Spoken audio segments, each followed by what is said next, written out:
Famille, oh famille, je vous dis pas. Si, je me lavais. J'étais en train de me laver, je vous dis. Je me lavais. Oh. Un coup, j'entends, la femme a plusieurs visages. Ah! Attends. La femme a plusieurs visages là. Oh. On parle de qui au juste? Attends, il est sorti, il entend un peu. Je vois, on dit la femme a plusieurs visages, mais ce que j'ai écouté, c'est grave. C'est que nous, là même, on a beaucoup de visages à la fois. Une seule femme a plusieurs visages à la fois. Ah! Non, c'est pas du jeu. C'est même pas du jeu. Ce monsieur, il est venu il est venu. Il est vraiment là. Mes soeurs, mes frères, écoutez, oh, écoutez très bien. La femme a plusieurs visages. C'est que nous-mêmes, on se dédouble. On se dédouble. Il y a quelqu'un qui s'assoit pour nous dire on a deux visages. Il te dit, il y a un savon sur mon lot, tout ça. Il a me laver, je suis sorti, sans soutien. Et puis, je suis venu. Attends, il a écouté le monsieur, il a dit quoi même? Mais je l'ai écouté. Non. La femme a plusieurs visages. Il a sa deuxième épisode, s'il vous plaît. Écoutez-le. Écoutez, parce que vraiment, ça ne sera pas du jeu. Les filles, asseyez-vous. Dès que vous voyez, abonnez-vous. Abonnez-vous. Partagez, partagez. Partagez, partagez. Quand on dit, d'abord les autres disent, ça partagez, hein. Partagez. Ça, ce sont les vrais trucs. Ça, là, on dit partager pour bien écouter. On parle de nous, s'il vous plaît. On parle de la femme à plusieurs visages. S'il vous plaît. Mes soeurs. S'il vous plaît, mes soeurs.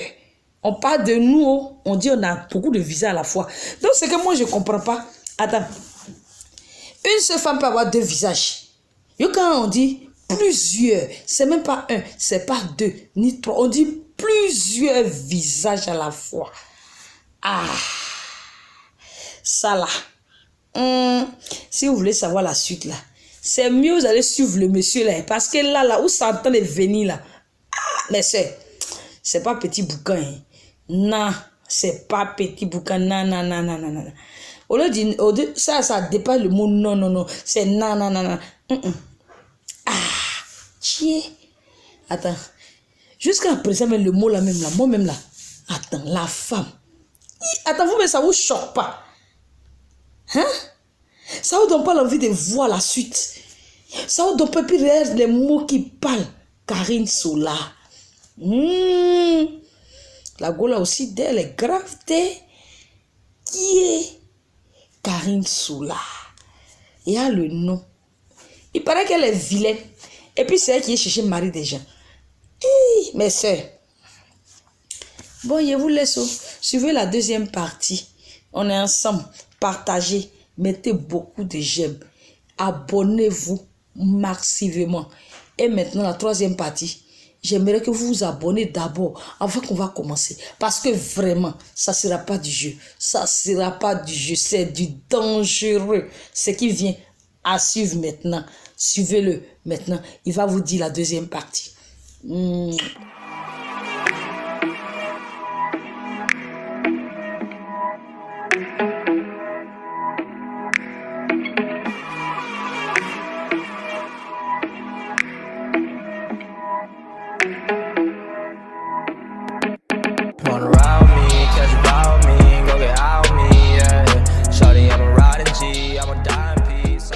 La femme a plusieurs visages.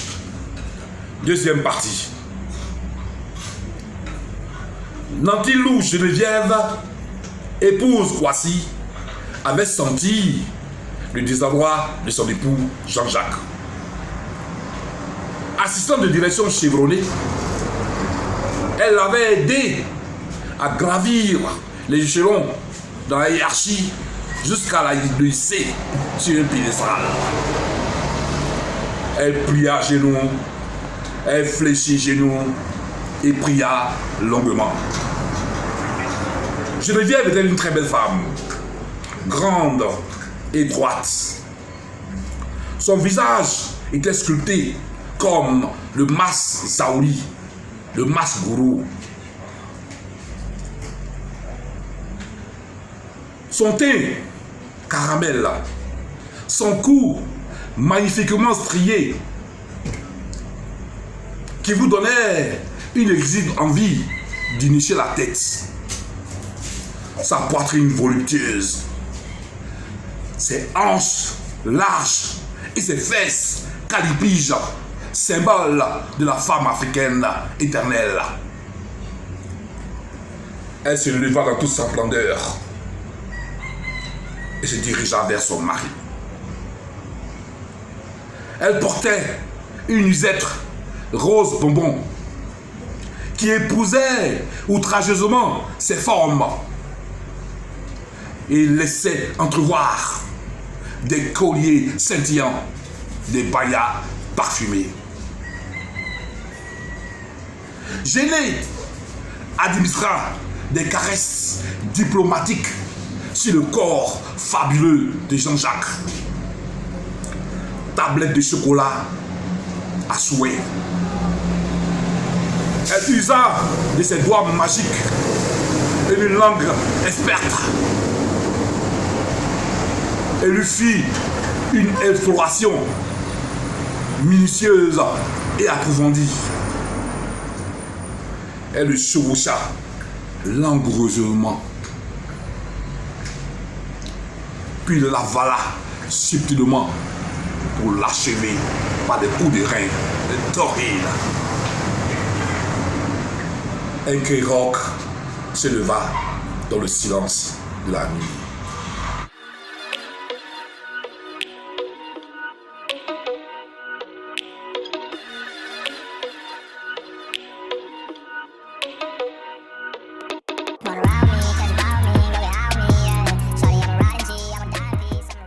Karine était la première à se pointer au maquis La Cachette. Elle était dans son 31, décidée à en finir avec Jean-Jacques. Elle avait marqué son empreinte avec le sortilège des yeux tracés par des crayons écalés envoûtants. Ce soir, elle ajouta la pommade excitante, le parfum fit d'amour et le paillat ensorceleur. Le premier jour, Vio, pas de Jean-Jacques. Le deuxième jour, Via, pas de Jean-Jacques.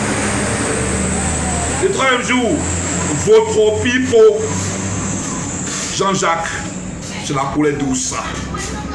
Passez les jours heureux dans les bras de sa douce et tendre Geneviève.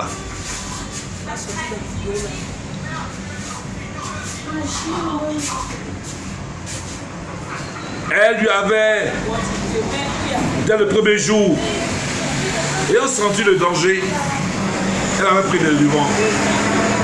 Elle lui avait fait copieusement l'amour.